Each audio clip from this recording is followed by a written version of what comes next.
Hi everybody, my name is Niels Buus and I'm the St. Vincent's Chair of Mental Health Nursing and the Director of the Center for Family-Based Mental Health Care.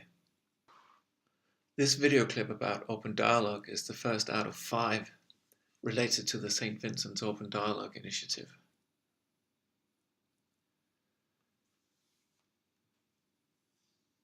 There are 4 sites linked to the study and there'll be 5 workshop sessions at each site. Before each session, all participants will prepare by watching a short video clip such as this one and read a text about Open Dialogue. The text for today is written by Harankangas, Saikola, Alakara and Aaltonen and is called Open Dialogue, an approach to psychotherapeutic treatment of psychosis in northern Finland.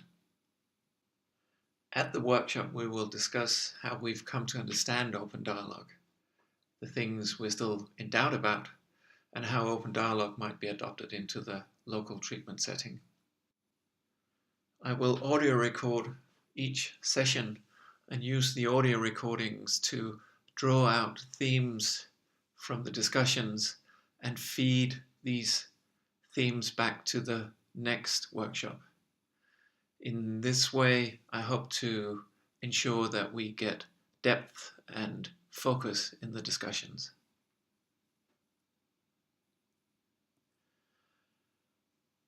Open dialogue is a particular approach to organizing healthcare delivery, emphasizing responsive organizations and seamless healthcare pathways. It's also a particular approach to psychotherapy, and it's recognized for being recovery-orientated and having a particular perspective on what it means to be human. Open dialogue grew out of a large Finnish program focusing on treatment of schizophrenia. This program was called the need-adapted approach. At the core of this approach is, obviously, the understanding that people should have tailored help. They should have help that matches their fluctuating and highly different needs. And this idea about having a non-standardized approach still is at the core of Open Dialogue, and that's why the developers of Open Dialogue have resisted to create a manualized approach to Open Dialogue. Instead, they've given us a set of principles, 7 principles, that can be used to guide clinicians, to guide the developers of healthcare services to create a more recovery-orientated approach to mental health. I've created this slide for you to explain how the network meeting is at the core of Open Dialogue. An admission will be organized around a series of network meetings. In the particular Finnish context, they have specialized by creating crisis intervention teams that go out to people when they're in crisis. Open dialogue is also characterized by having 2 therapists working together. They have very particular roles, which I'll explain to you a bit further on in this course. The decision-making power is at the network meeting, and no decisions, if possible, should be taken outside the network meetings.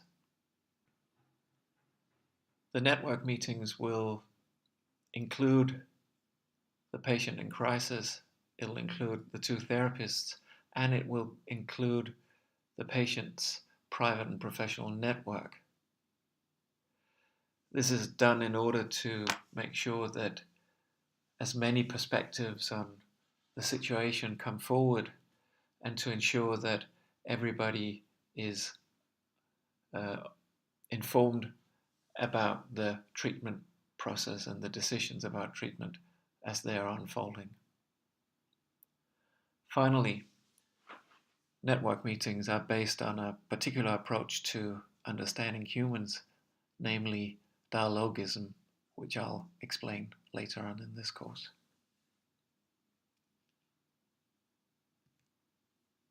The developers of Open Dialogue have developed 7 principles of open dialogue, and it should be remembered that these have been developed gradually over a 30-year period. The first one is to offer immediate help. In the Finnish context, they have the first network meeting within 24 hours of the first contact to the healthcare system. Psychotic talk is understood as the patient trying to articulate things that he or she has not been able to articulate before. And often it turns out that the psychotic talk actually refers to real events happening in the person's life. The team doesn't more than just provide the first network meeting. It also sets up an immediate treatment plan so that the family feels safe in the situation. The second key principle is to have a social network perspective, and that's about inviting both clients, their families, and other key persons in their social networks to come to the first network meetings.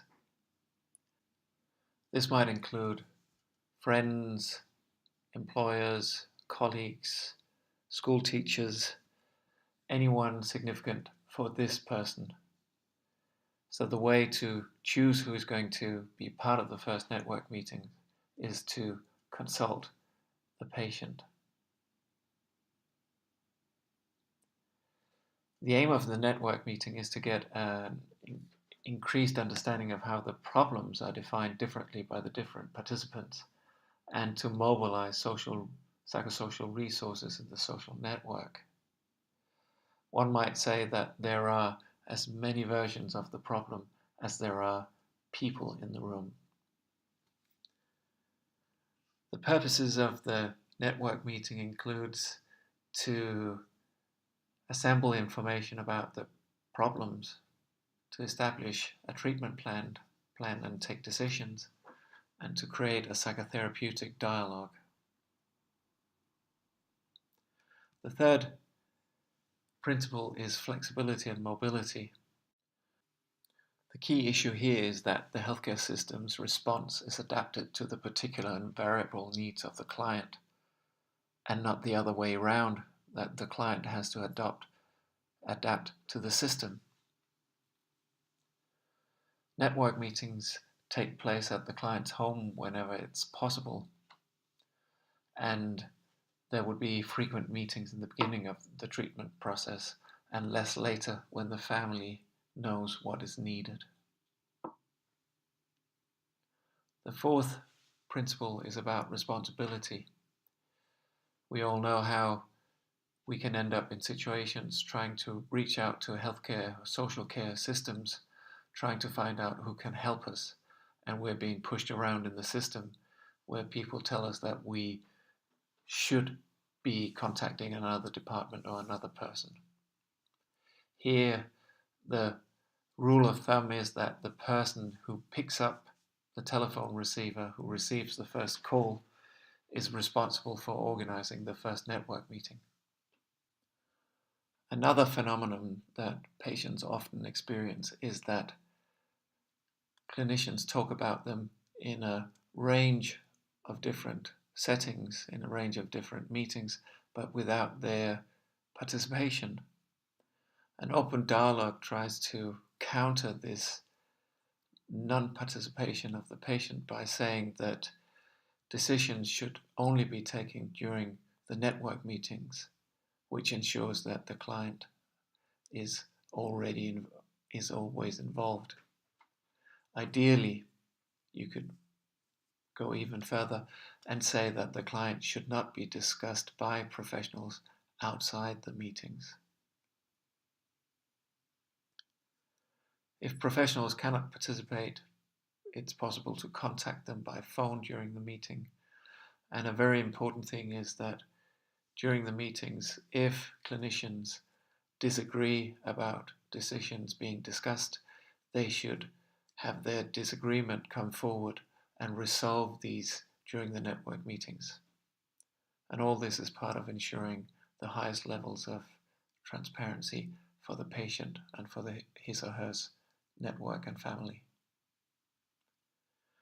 The fifth principle is psychological continuity, and that's about ensuring that the patient will meet the same people, the same clinicians throughout the treatment process. So after the first network meeting has taken place, a treatment team will be established, and one person from that treatment team will be the same one throughout the whole process. The sixth principle is tolerance of uncertainty. A key task for the treatment team is to create a sense of safety in the present situation. This means taking the time to discuss treatment decisions at length.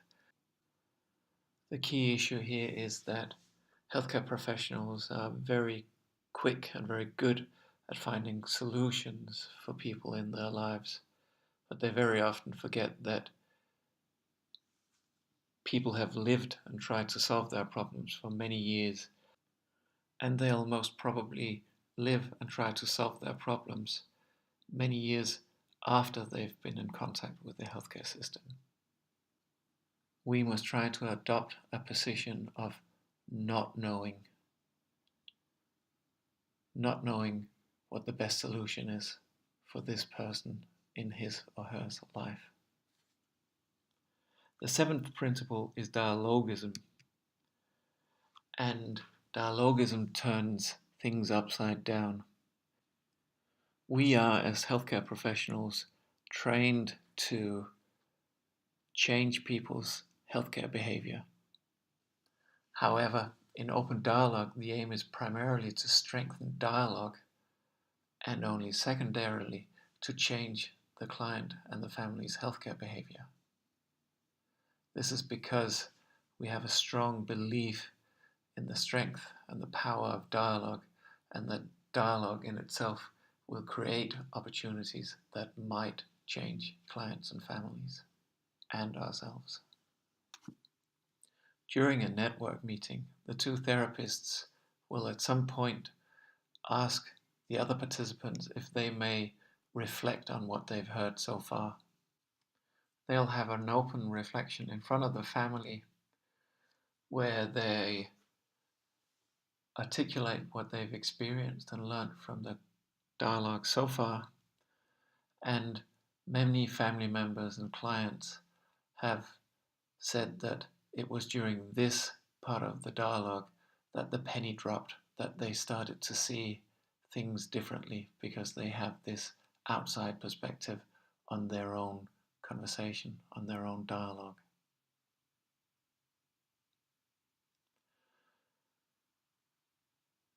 The idea is to strengthen participants' agency through their participation in the discussions. A new understanding is generated in the areas where the participants' perspective on the problem differs. To sum up, the first 5 principles of open dialogue are concerned about healthcare organization. It's about creating this seamless and responsive approach to healthcare service delivery. The final 2 principles are about psychotherapy and what takes place during the network meetings. So, open dialogue is a complex intervention. It's about creating integrated care, and it's about creating a particular type of psychotherapy, and it's about adopting a particular treatment philosophy. So we don't know if the effect of open dialogue lies in the way it's packaged, or if it's related to one of these dimensions. Thank you very much for your attention.